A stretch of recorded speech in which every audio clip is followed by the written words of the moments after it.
Welcome, my dear friends. I am Michael Amankwa, known as the Mental Catalyst. I am thrilled to be your host on the TMC show. This podcast is your path to empowerment, guiding you to unlock your true purpose and reach your full potential in life. As a mental catalyst, my mission is to inspire, motivate, and help you transform your mindset for personal growth and positive change. I'll take that again because a lot of times people ask me, mental catalyst, what does it mean? Are you a mental health expert? I'm not a mental health expert, okay? So as a mental catalyst, my mission is to inspire, motivate, and help you transform your mindset. Transform your mindset for personal growth and positive change. So we just finished episode 1, which was about purpose and meaning. Now, the second one is about wellness.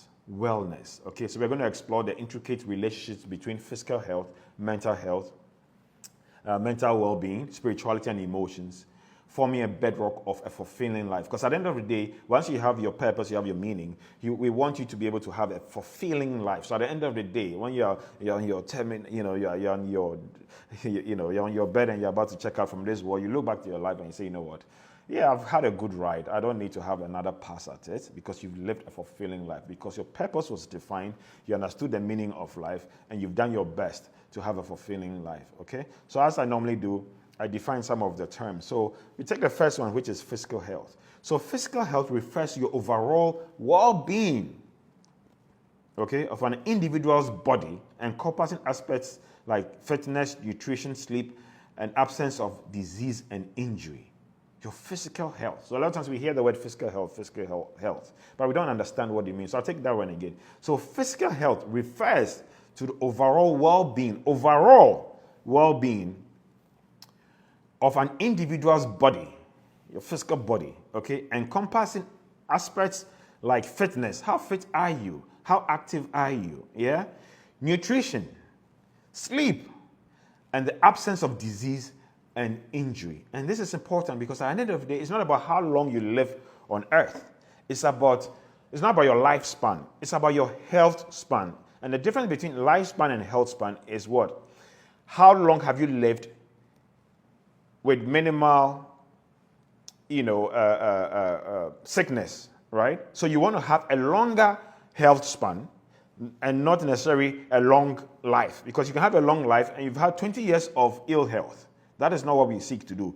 We want to have a very long, health span. Okay. Then the next one is mental health. So mental health involves emotional, psychological, and social well-being. So a lot of times we hear the word mental health, even success emotion. We are doing this to raise mental health awareness. But what does mental health mean? So mental health involves our emotional and psychological social well-being. It includes how individuals think, how we feel, and how we cope with life challenges, stress, and emotional equilibrium. And this is so huge. In our part of the world, that the topic of mental health is basically non-existent, even though some efforts have been made in certain regards. It's not sufficient. So efforts like what we're trying to do with Success Emotion Bike Challenge is to throw more light on it and educate more people about it and its importance, okay? So mental health is basically about how we think, how we feel. Listen, the first one we just talked about, physical health. If you are unwell, you are sick, there's no way you can think straight. There's no way you're going to feel good, okay? So at the core of our existence, mental health is paramount, okay? And it's not paramount by just itself. It goes hand in hand with what? Physical health as well, and then the next two, which is spirituality. So the next one is spirituality. So a lot of times people confuse religion to spirituality and all of that. But what is spirituality actually? So spirituality is a deeply personal and often transcendent belief of connection with a higher power. So so it's a belief that there's something higher, there's something out there in the universe that is so powerful, that has created everything else, that owns everything else. That understanding, that belief and acceptance, yeah, and the relationship you have with that, okay? So spirituality is a deeply personal and often transcendent belief or connection with a higher power, purpose, or the universe, guiding one's sense of meaning, values, and peace. Okay, and then the last one is emotional equilibrium. Emotional equilibrium refers to the state of emotional balance, meaning that your emotions are balanced. So you're not always sad, you're not always moody, you're not always happy. right? But there's a fair balance, okay, of your state of emotions or the varied emotions that you may have from time to time, okay? So emotional equilibrium refers to the state of emotional balance or stability where an individual can manage their emotions in a very healthy way and in an effective way, maintaining a sense of well-being and mental harmony. So now these 4 key pieces, and what I call the 4 pillars or 4 wheels, are super, super key, okay? And as I always do, I share a few quotes.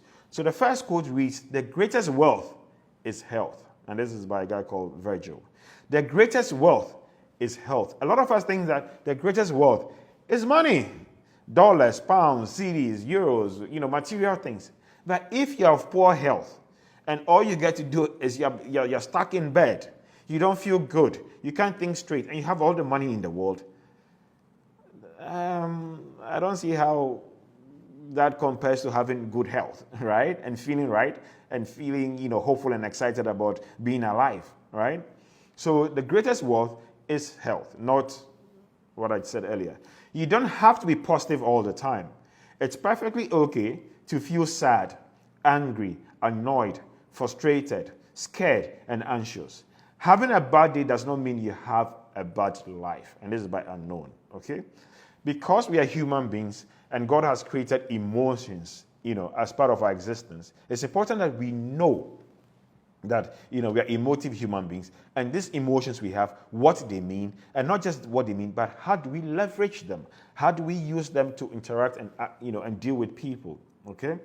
So that's that quote. Then there's a quote on spirituality. So spirituality is recognizing and celebrating that we are all inextricably connected to each other by a greater power than all of us, and that our connection to that power and to one another is grounded in love and compassion. This is a very deep one. Then the next one reads, "Your calm mind is the ultimate weapon against your challenges, so relax." Okay, so these are quotes related to mental health, physical health, spirituality, and emotional equilibrium. So what are some of the ways one can cater for their mental health, physical health, emotions, and spirituality? So I'll take the first one. Physical health. Regular exercise. Engage in physical activities such as walking, jogging, cycling, swimming, fitness, and different routines. Yeah, exercise helps maintain a healthy weight, improves your cardiovascular health, and releases endorphins that boost mood and reduces stress. Because we came up with a Success in Motion bike tour, riding from Accra to Tamale and back in 10 days over a distance of 1,300 kilometers, the team had to train for 5 months. And every morning at 4 o'clock, we get up, we get to Legon campus, and we ride, we train. And we have different types of training. We do hills, it means that we're climbing, we ride climbing elevations. We do, pace work, means that we're running, we are riding very, very fast at a maintained speed. And not only do we do that, some of us swim after that, some people play tennis, some people do yoga and all of that.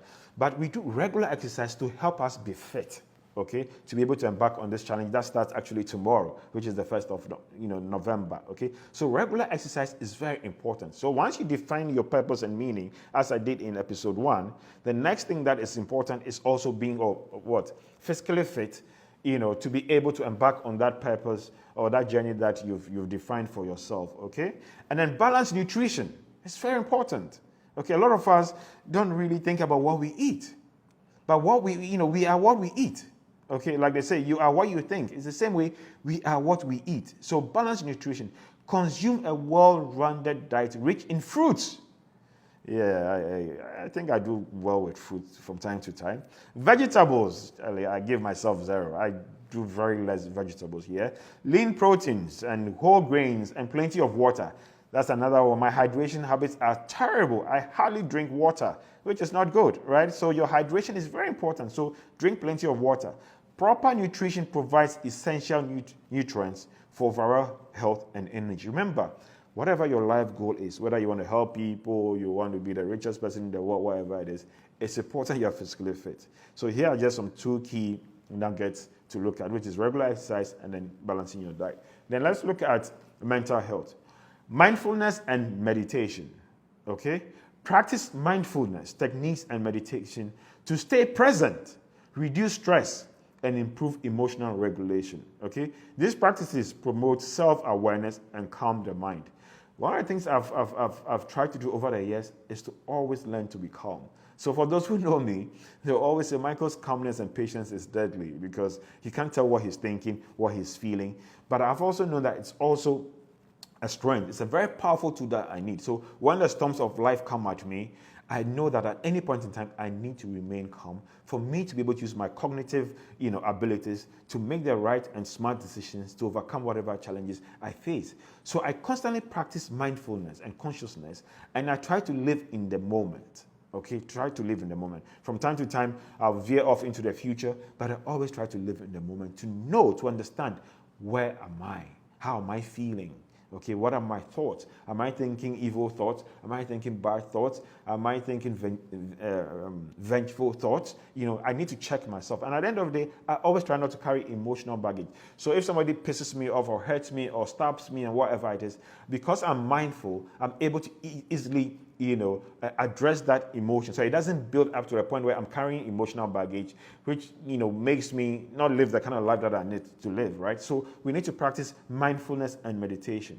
Then seek support. Yeah, don't hesitate to reach out to therapists, counselors, and support groups when facing emotional challenges. As men, we conceal our emotions and our feelings and all, and when we are dying, we're struggling. About only 2 or 3 days ago, I was trying to reach one of my associates, and I couldn't reach him. But when I finally did, he gave me the very sad news that his in-law had passed, and the guy passed by committing suicide. He hanged himself.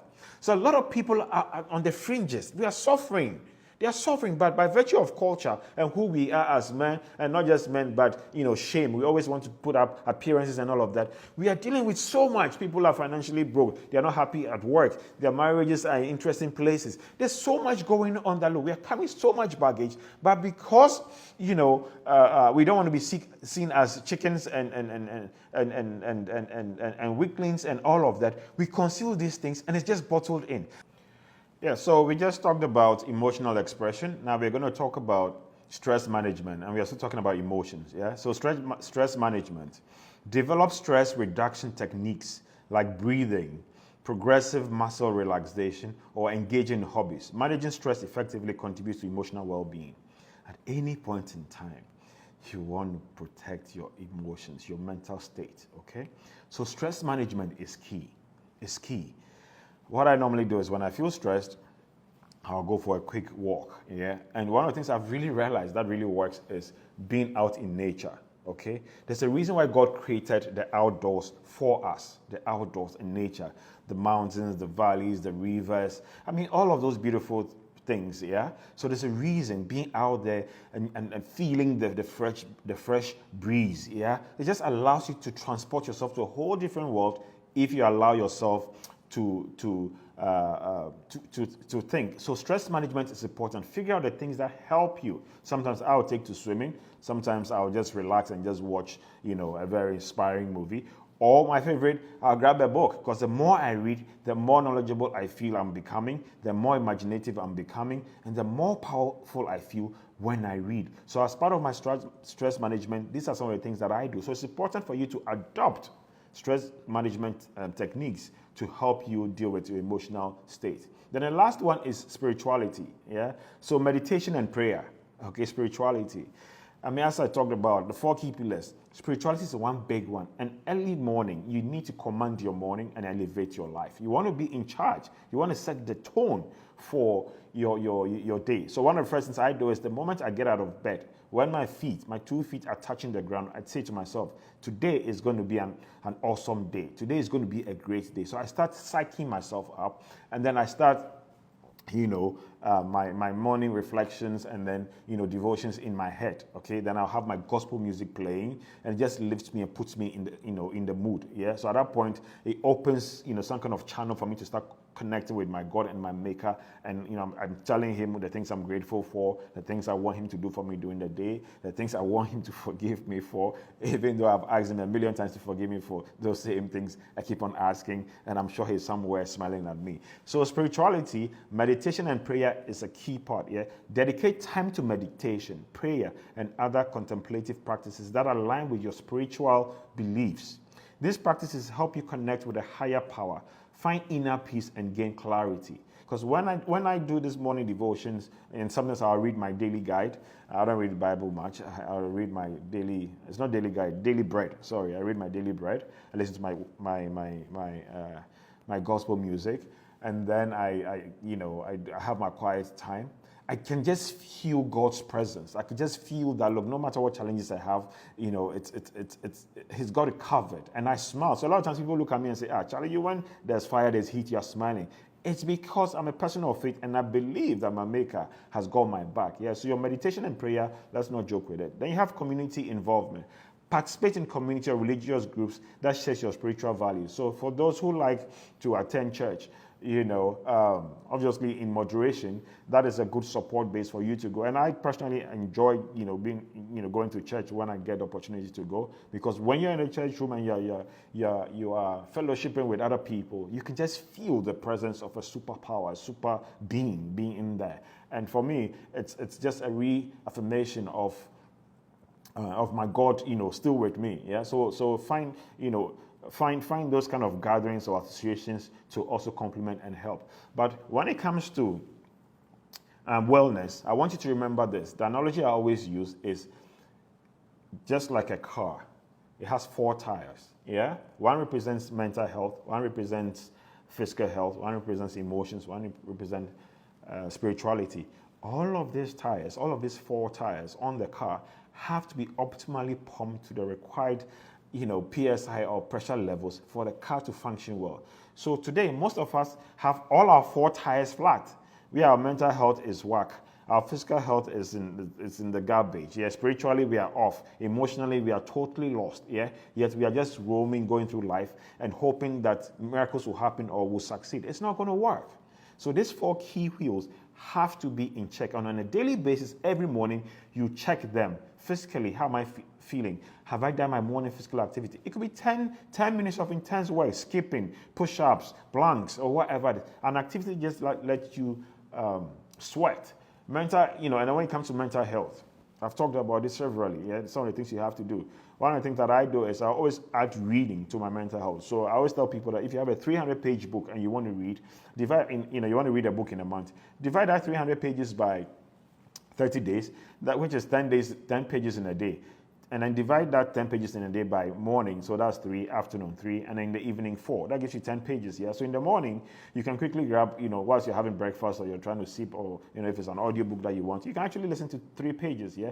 So but then the good thing about all of this, since I'm talking about it, it has to be a habit. You can't do them, once in a while. You have to be religious about them, okay?